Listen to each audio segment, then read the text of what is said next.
जहां संसद के मॉनसून सत्र से पहले कांग्रेस ने केंद्र सरकार पर कई मुद्दों को लेकर निशाना साध दिया है।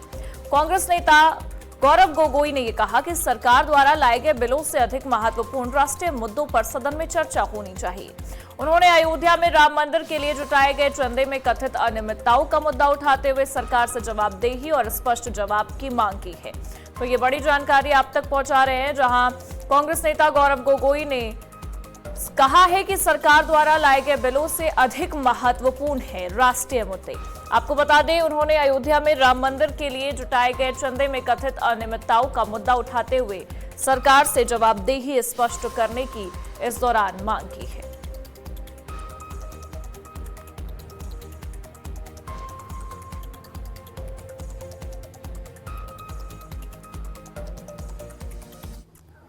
अयोध्या में जो राम मंदिर को लेकर जो चंदा चोरी हुआ है, जिसको लेकर पूरा देश आज दुखी है और एक बहुत ही शर्मनाक दुर्भाग्यजनक ये विषय है, इसको लेकर सरकार अपनी संवेदनशीलता उजागर करे। और वहीं हम देख रहे हैं कि छात्रों के साथ जो अन्याय हो रहा है और विभिन्न प्रकार के धरना प्रदर्शन देश के अलग अलग कोनों में हो रहा है, सरकार के तरफ से कोई जवाबदेही नहीं, सरकार के तरफ से कोई भी नैतिक जिम्मेवारी लेने के लिए आज भी तैयार नहीं। और यही बार बार ये रवैया रहा है। सदन के अंदर हम देखते हैं कि हम जनता, विपक्ष जनता के मुद्दे उठाता है और सरकार। और वहीं मॉनसून सत्र को लेकर किरेन रिजिजू का क्या कुछ कहना है, चलिए आपको सुनवा देते हैं। भी नहीं है और बाकी उनके और ये स्पीकर साहब का कंसिडरेशन में है। जब ये स्पीकर साहब का कंसिडरेशन में है और 20 सांसद है, उसको हम वंचित कैसे कर सकते हैं? लोकसभा सबका है, तो इतना 20 सांसदों को हम नहीं बुलाएंगे, ये कैसे हो सकता है? रिकॉग्नाइज करना नहीं करना ये एक प्रक्रिया है। लोकसभा स्पीकर का सेक्रेटरीट से जो होगा उसको मैं अभी कुछ टिप्पणी नहीं कर रहा हूँ। सरकार का ड्यूटी है कि सब पार्टी को और सर्वसम्मति से अगर सब एक साथ आ जाए तो हम तो चाहेंगे, तो उसके लिए सबको तो बुलाना पड़ेगा। मैं किसी को कैसे नहीं बुलाऊंगा, क्योंकि उनके मेंबर जब है और उनके मांग है, तो हम तो अपने ओर से कोई अलग से किसी को बुला नहीं रहे ना। वो तो लोकसभा के सदस्य हैं, 20 लोग हैं, तो उसको तो बुलाना पड़ेगा।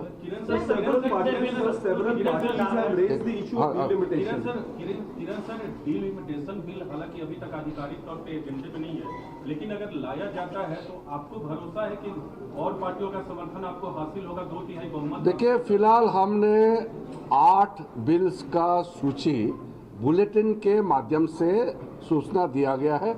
लोकसभा राज्यसभा सेक्रेटरीट से बुलेटिन निकाल करके दिया गया है। इस 8 जो बिजनेस है, बिल्स है, इसके अतिरिक्त कोई भी अगर हम बिल लाते हैं तो हम फिर बीएससी में इसका चर्चा करेंगे, हम बताएंगे, हम अपोजिशन पार्टी सबको बता करके बिल लाएंगे। अभी हम 8 बिल्स और बाकी महत्वपूर्ण जो सवाल होते हैं या वहाँ स्पेशल मेंशन होते हैं, 0 आवर में होते हैं, वो तो होते ही रहते हैं। हर संसद सत्र में हर मेंबर का अपना बात रखने का अधिकार है। लेकिन सरकार के बिजनेस के बारे में हमने जो सूची जारी किया है, उसका अतिरिक्त और भी अगर आएंगे तो मैं बता दूंगा उसके लिए। पूछना चाहूंगा कि delimitation bill does the government have intention? अभी मैं अलग अलग से I can not talk about any other bills which are not mentioned in the 8 bills which we have circulated through bulletin. So it is premature to talk about any other business. If there are additional business to be tabled in the House, we will inform the Business Advisory Committee. We will not surprise them. We will inform and we will follow the norms, procedures, the rules, and then we'll introduce. Right now, I have informed the members and to you that the bulletin which we have released through 2 secretariat, that is the business in hand. The demand from Samajwadi Party and Congress is that there should be discussion on these, there should be discussion. There are various demands by various political parties for discussion. we have said that let Parliament function smoothly. Exactly what are the issues to be discussed, that has to be decided in the Business Advisory Committee. Kiranji, there's a demand by the Congress especially for an all-party meeting. Are you open to that? Congress has written the letter earlier also, they have written letter now also. It is the right of the Congress party and any other political party to make demand and request. And government will definitely take the steps whatever is necessary, but we can't force each other. It's not my way or highway, it's like consultation. And if Congress party wants something, they can say in the house also, they can say outside also, but you can't force that a certain step has to be taken as per the demand of the principal opposition party. They cannot force, that's all. Sir, some opposition parties have raised this issue that you have invited Sudip Dar, an NCPI leader, when the speaker is yet to recognize the party. No, I have already answered that. Sir, It is not about recognition. I have no right to recognize political parties. Government has the right to call all the members, especially all the floor leaders. Since they are forming a separate block, Speaker Saab has given them the space to sit separately in the house. So by that virtue, the government will have to invite the leaders of those separate blocks. So the opposition said it was an all-party meeting. NCPI is not a recognized party. All party means those parties who have the members in Lok Sabha and Rajya Sabha.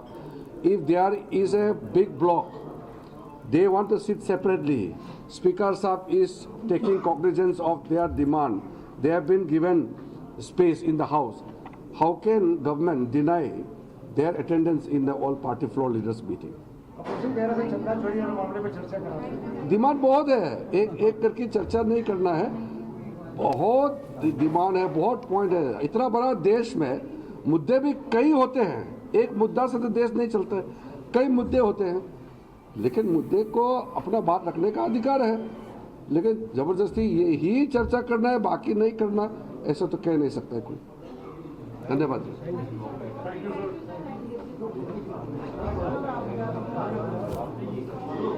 तो किरेन रिजिजू को सुन रहे थे आप. उन्होंने इस बात का जिक्र किया है कि कल से हर पार्टी ने अपनी बात को रखा और हमारी पार्टी ने भी दो प्रमुख मुद्दे उठाए. देखिए, हम लोग पहली बार के सांसद हैं और हमें सदन चले, विपक्ष इसको लगातार जिस तरह से डिसरप्ट करके पहली बार के सांसदों को बोलने नहीं देता है, समस्या ये यहाँ आती है.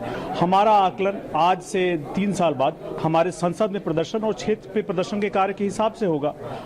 हमारे पीछे कोई बड़ा सरनेम तो नहीं है कि हम उत्तर भारत से कभी चुनाव लड़ सकते हैं या कभी दक्षिण भारत से चुनाव लड़ सकते हैं. और इसके साथ ही साथ बिहार और उत्तर प्रदेश में पासी और पासवान समाज की एक बहुत बड़ी संख्या है. ऐसे में उनके